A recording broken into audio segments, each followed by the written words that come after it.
Our next speaker is Eva Pascoe, serial digital entrepreneur. Set up the first internet cafe here in London in 1994. Set up a think tank, Cyber Salon in 97. Was one of the first e-commerce directors, in fact the first e-commerce director for the Arcadia Group, setting up the shopping portal Zoom. Is still an e-commerce expert and consultant, specialising in Shopify, working on a digital bill of rights and all kinds of things. I think she's a trustee for Help for Heroes, very busy lady. And Eva Pascoe now is going to tell you about the early years of the web and what happened to the internet when the web emerged. Eva Pascoe.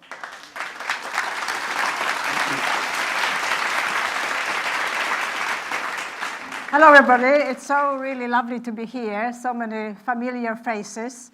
We've been at it for quite a long time, so we gathered very, very amazing people as friends and family. So it's just so nice to see you, and thank you very much to Jim for getting us together. Some people from various continents, some people from Milton Keynes, which is sometimes quite as far. I just want to have, we're really a footnote at the bottom of the giants before. But I wanted to talk about today about what happens when all these bits of cable met real people. I'm Eva, I'm from Poland. I came here about 1986, just after Chernobyl, because I was absolutely convinced that the Russians were going to get us.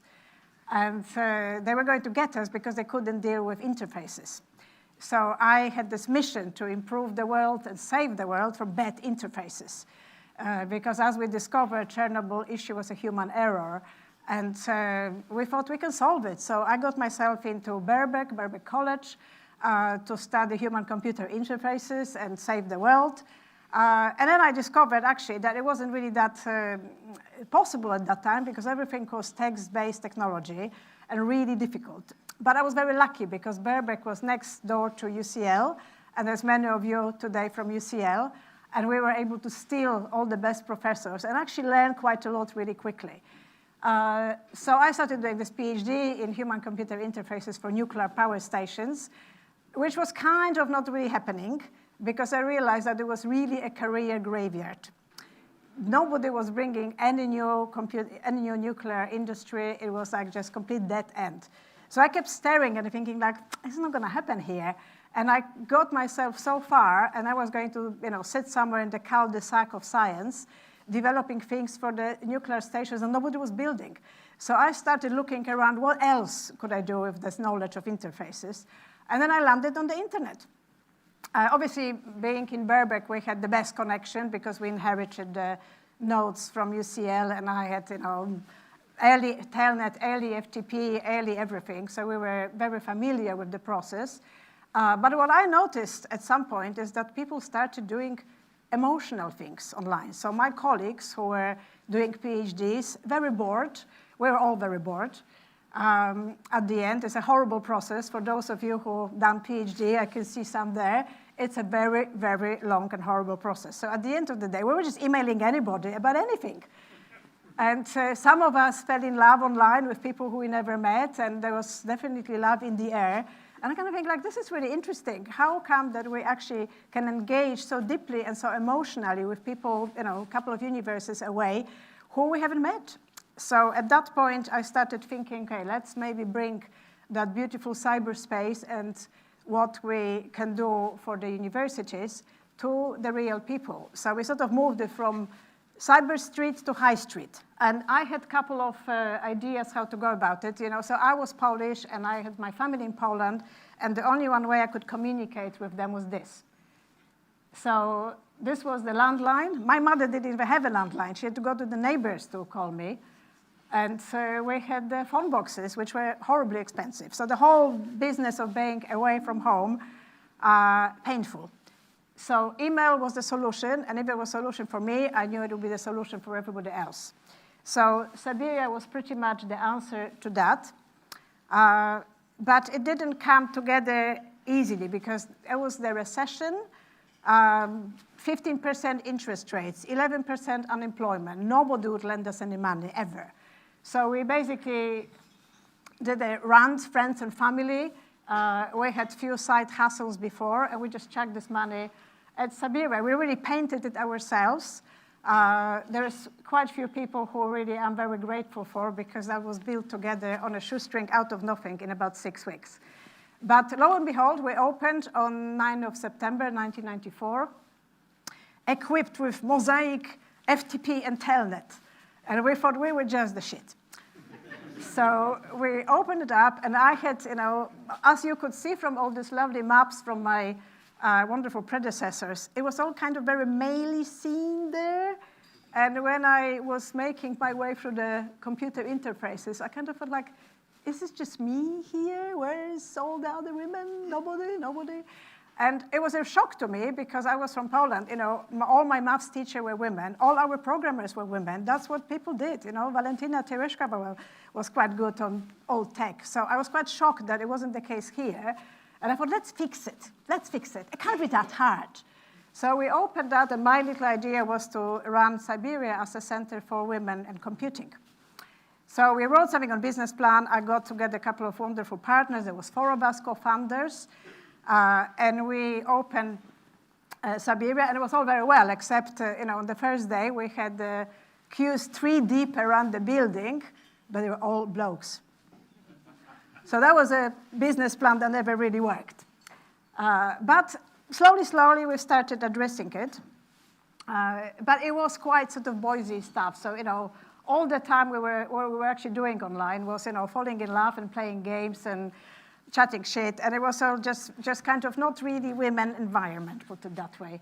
I was a nerd, so I was comfortable with that, but I didn't feel that women were really getting it. So we kind of moved on.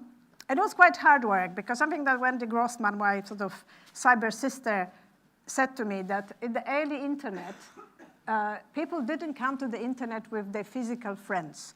You had to be pretty mad to be on it in the first place, and you were meeting other mad people online. Your normal friends and family were not really invited, because just to set up a modem, it needed a PhD.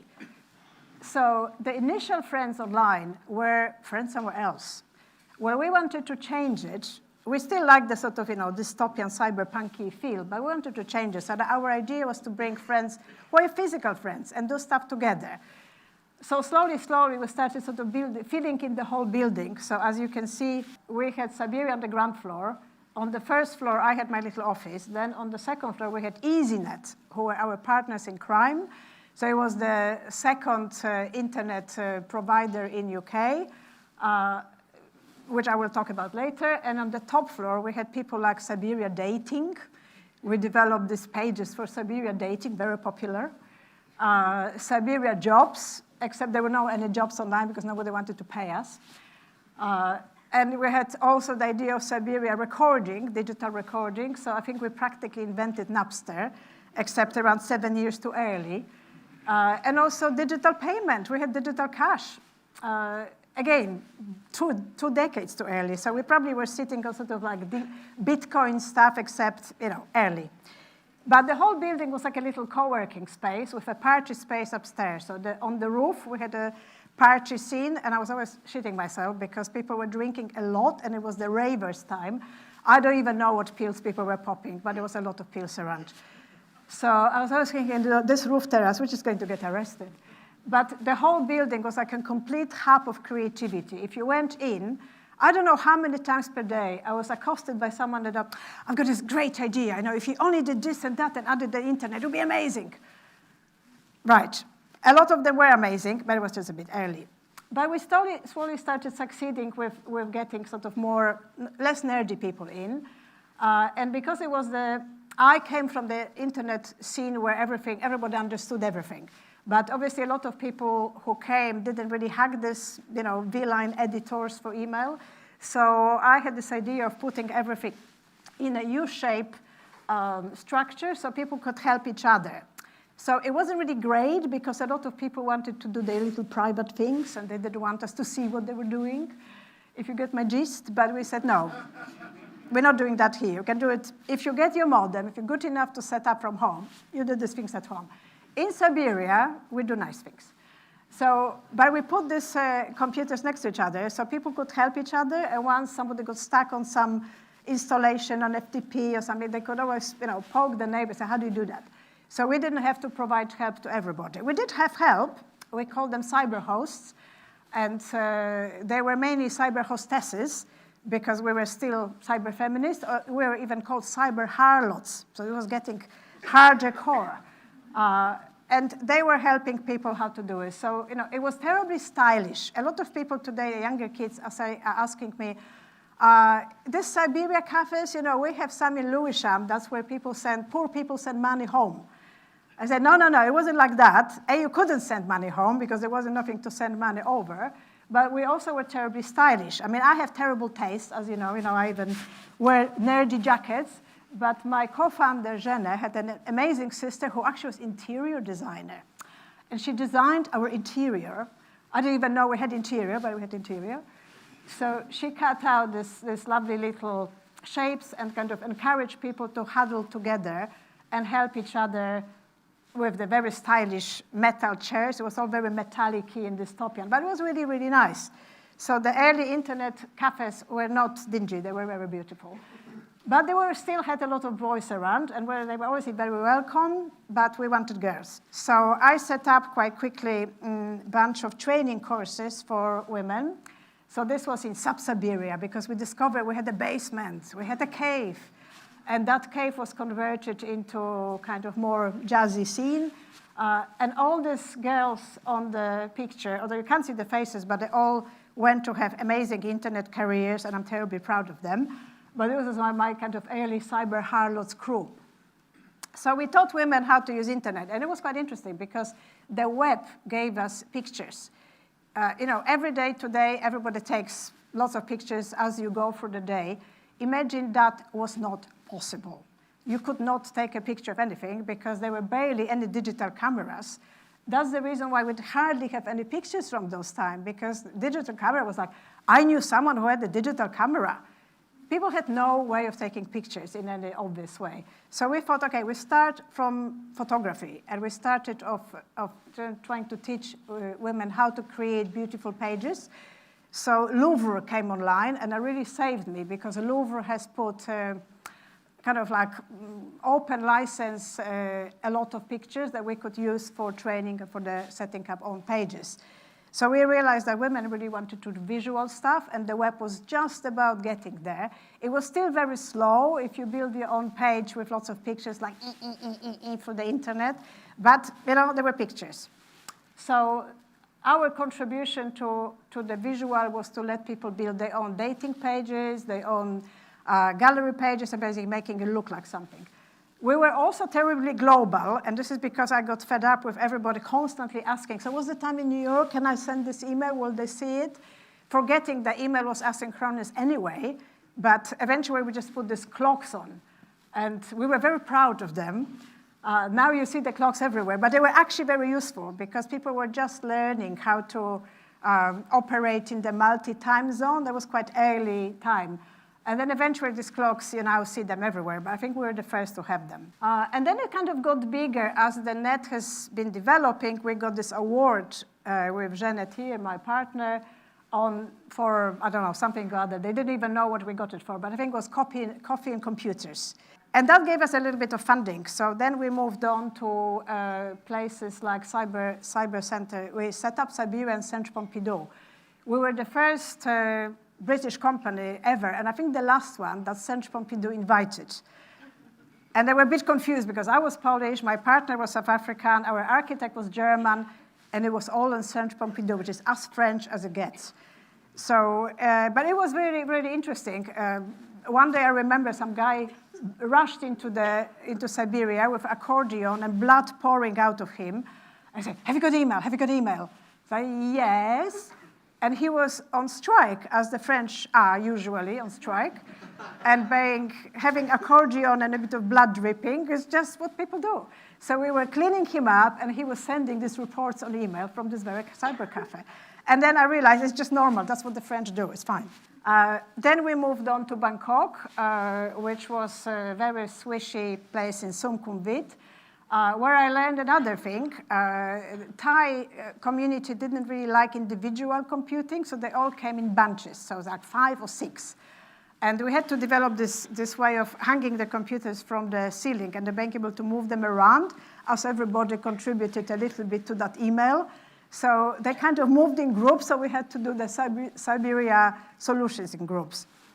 And then one day, a small sweaty bloke came to the cafe on his bike and said, I think you need some merchandise. So I said, okay, we do need merchandise. Can you help us? Yeah, I think I can help you. So he designed these beautiful things for us, very, very sort of stylish and super exciting things like, lime floppy disks. That was just cutting edge of streetwear. And turned up, that was Sebastian Conran. And I only discovered that after I got the invoice. I thought, ooh, okay, fine, we better start doing things properly. So he designed this, he was actually a big biking enthusiast, one of the early ones, and he designed these huge courier bags for us, which are now collector's items, and I've seen one on eBay for about £1,000. So if you see them, get them. So the reason why we actually managed to connect to anything in Cyberia was EasyNet. So David Rowe and Keith Tier, who were then developing EasyNet, were competing with Demon, because that was the first ISP. But Demon was really hard work. You had to get the modem, set it up, spend hours trying to keep it up. So EasyNet was supposed to be for people who are less technically familiar. So you basically, pop on your disk and off you go. Obviously, it wasn't like that. It was easier. So we always said that it should be called EasierNet, not EasyNet. But, we can only try. And with them, we went for that whole big adventure, which led to all sorts of different avenues. So one day, this little girl came to Cyberia. Next to us was Whitfield Street Recording Studio. We didn't even know it from the beginning, because we just ended up in this place by complete accident. But suddenly, these musicians started coming. And this little girl comes and says, so what's this email about? How does it work? So I sat her down and I said, it's Kylie Minogue. Right, OK. So we taught Kylie how to send an email. She was a technophobe. She was quite anxious about computers, but she got herself a Mac, and she kept coming through the process of recording in the studio. And by the end of it, she was actually completely competent, so respect. The same with U2, Annie Lennox, Dave Stewart, I think you name them. We basically explain the internet to everybody. Musicians got it early, and I think they got it early because they realized that following David Bowie announcement that this is going to be very shared medium, they realized they needed to be part of it. And also musicians are quite logical people. Music and music technology wasn't too far from what the internet was doing. So it was kind of a marriage of minds. And then Mick Jagger showed up and gave us money. So we took it. So he decided to invest in us for reasons only known to himself. Obviously never got anything back, and never talked to me since. So, but we're very grateful. We also had dealings with BowieNet, because David Bowie decided he was quite connected early on. He decided to run his own internet provider. Probably not the wisest idea, but he went quite far with it. And we were running this kind of connections. He was in New York, typing in very deep and meaningful things, as he does. And we were just trying to survive and not lose connection on our end. And Gary Barlow, who was then probably at the peak of his fame, who had a plan to launch Barlow Internet. Again, he didn't, because he realized actually quite hard work. And in the back of that, politically, the scene was getting kind of a little bit heated, because I think Margaret Thatcher has been kicked out at that point, and John Major came. And what he did, he banned music called rave. He just decided to ban ravers and criminalized ravers in 1994 in November, just after we opened. And we couldn't quite understand what was his problem, but they were just absolutely scared of these kids from the north who would come down to London and run clubs and pop pills. I mean, today, everybody does it, no big thing. But at that time, John Major was a bit concerned.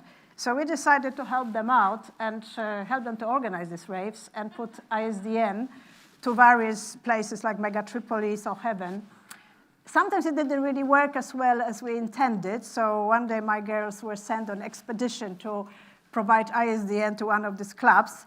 They came back saying, it was an S&M club. Is it the one we were supposed to be in? So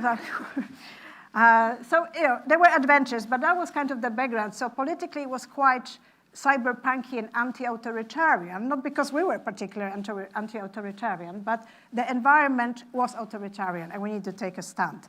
And then we work with a lot of very, very radical artists. That was an early collage on very early macromedia Adobe, because obviously if there were pictures to be had, there were collages to be had.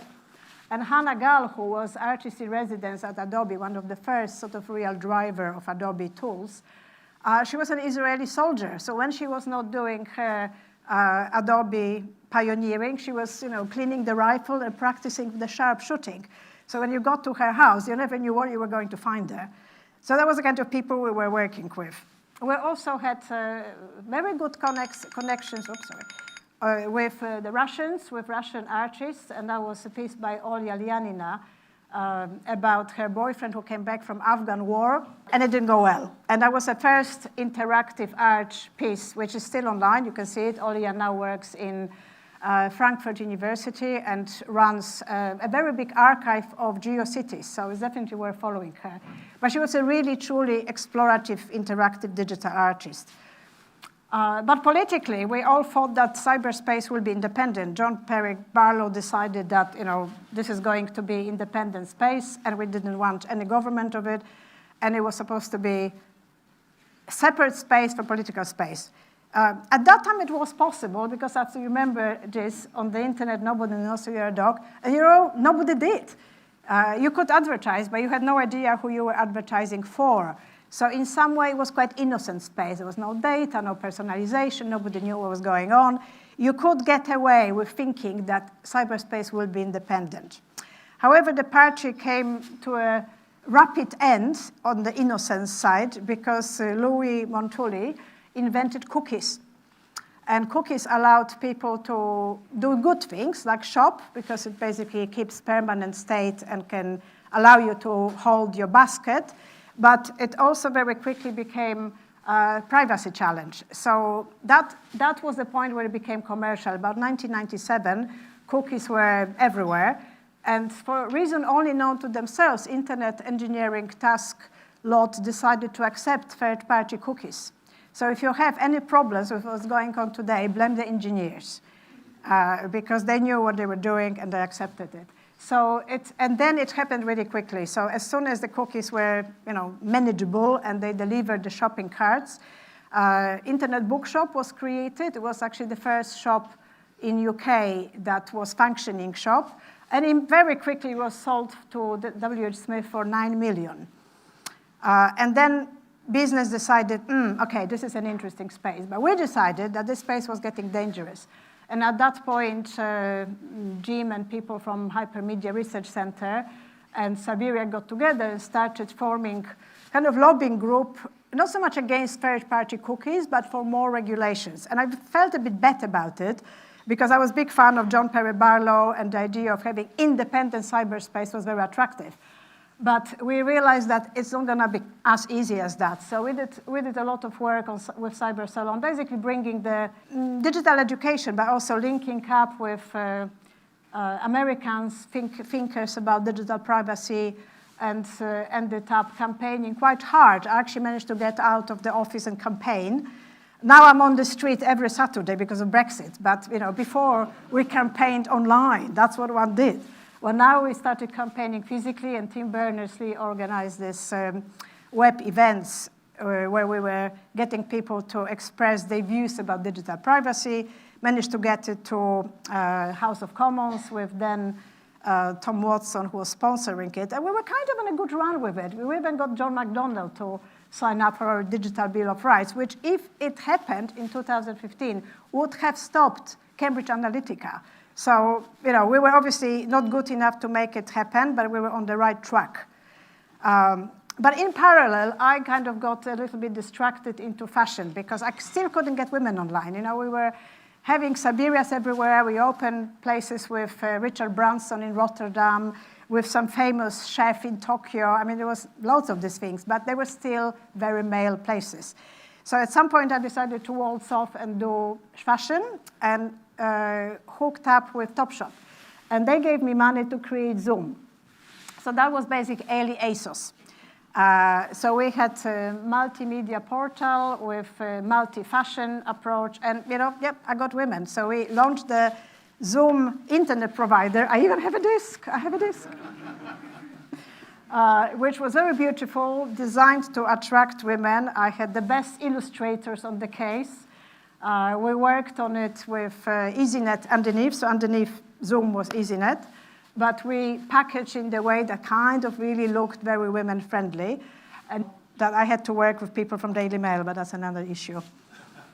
And that was quite successful. We managed to get it just behind FreeServe. FreeServe was first, free internet, we were the second. And on the back of it, we created Topshop Online, first fashion shop online, probably 5 years ahead of Tesco. So quite hard work. Kate Moss somehow helped around. And then Philip Green came, so I had to go. So there's details of it in the bar after. But just to sum it up, that was a pretty interesting journey, and all the people here who were part of that journey, we were all mesmerized by it. We knew it was important. We knew it mattered. We're not quite sure why, but it changed my life. It changed many lives. And we were all like, from this movie, Close Encounters of the Third Kind. When you wake up one day and you just have to do something, and even if it costs you a job, and I pretty much lost my PhD on that one, you have to do it. And I think we all knew how important it was, and we still know how important it is. But I think we need to stop and think a little bit about what is important today and what was important originally. So when the guys were building the infrastructure, they were building it for military purposes, but it was also built imbued with certain values. So definitely resilience by having the distributed infrastructure, but also environmental positivity. We all thought that we all be at home, not commuting, not polluting the environment, having remote life, and basically be all green. We also invested heavily in open source and assumption of self-governance. But it didn't quite pan out that way. So when you look at it today, complete failure. I run a lot of shops, mainly with Shopify. Shopify has put themselves on Google Cloud. In June, Google Cloud got down, and with Google Cloud, everything gone down. So basically, we have the situation where we have distributed architecture. You guys got it right. What we don't have is distributed point of failure. So we have basically AWS, Google Cloud, Azure, IBM, and the Chinese, whatever they do themselves. One hacker with a spare afternoon on the rainy Sunday can take the bloody lot out. That's where we are today. And I'm not joking. That's where we are today. It's completely centralized conceptually. So we are in a bigger risk than we have ever been. On that day, on 6th of June, all my customers lost connection for the whole day. All Gmail, all YouTube, 1 million Shopify shops. Can you imagine? That's more shops than London, New York, and Singapore put together. Not to mention Nest, you couldn't get to the house, and Discord, because Google Cloud was down. And they gave some murky excuse, congestion. Congestion on Sunday afternoon, really? It was a hack job, which we didn't want to admit. We wouldn't have cared. We wouldn't have given a flying rat's ass about it, but it's 80% of the cloud is in 4 hands. That's what we have. So the cloud is just like one cloud in 4 hands. And the second thing, much worse, unfortunately, is that it's a shitty, dirty little secret. We emit more CO2 than all the airlines put together. So your cuts, your pictures, your videos, whatever you do with yourself online, it all sits on coal. So when you look at Germany, green Germany and the Germans here, one German server is equivalent to 10,000 servers on hydro-powered data centers. It is ridiculous. And it's so low and so hidden, people don't know about it. We started working about 4 years ago and trying to kind of look for the fixes, and found out a very lovely little place with reindeers up in Sweden, which has a lot of dams, about 88 dams, which they built in 60s. And it's part of our kind of, little piece of making cleaner, better, greener, and easier. It's called Hydro 66, and it's part of Nordic Web. But honestly, to fix what we have done, you just have to boycott any of the clouds that are powered by coal, which is basically everybody. What did work was open source. That's what you guys got right, and we just ran with it. So basically LAMP, so Linux, Apache, MySQL, and PHP. It's what everything runs on, including Wikipedia. We just have to keep investing into it, but it delivered, it delivers, it will deliver. And a company that everybody loves to hate, Facebook. We know that no elections are safe with Facebook around, we agree. But we also have to remember that Facebook gave us Arab Spring. Those of you to remember 2010, an Egyptian boy was dragged out of cyber cafe of all places and beaten up. I felt personally involved in that. He was dragged out of the cyber cafe. Like, why would you do that? So we stepped up and worked very hard on getting that protest going where everybody changed their pictures on the Facebook into the picture of this activist. And it was one of the Arab Spring kickoffs. So, we all love to hate Facebook. Occasionally it does something good. And I think the recent wave of protests, which we're registering now in September, October, really a lot of that is done on Facebook. So yes, they shouldn't be carrying political advertising for sure. No election is safe with Facebook carrying political advertising. But without it, I think there'll be a lot less protests. So just to sum up, what was innovation yesterday, we take for granted today, and it's dark history tomorrow. But we have to be conscious of where we started from, and the guys built all the infrastructure, what they meant to be doing. Constantly ask ourselves if the roadmap is still valid, and also go and fix it, because internet is 50. I think in the internet years, 25 years is equivalent to 1 human year. So basically internet is 2. So internet is a toddler and just needs a lot of tough love, passion, patience, but technology will save us. It always does. Thank you.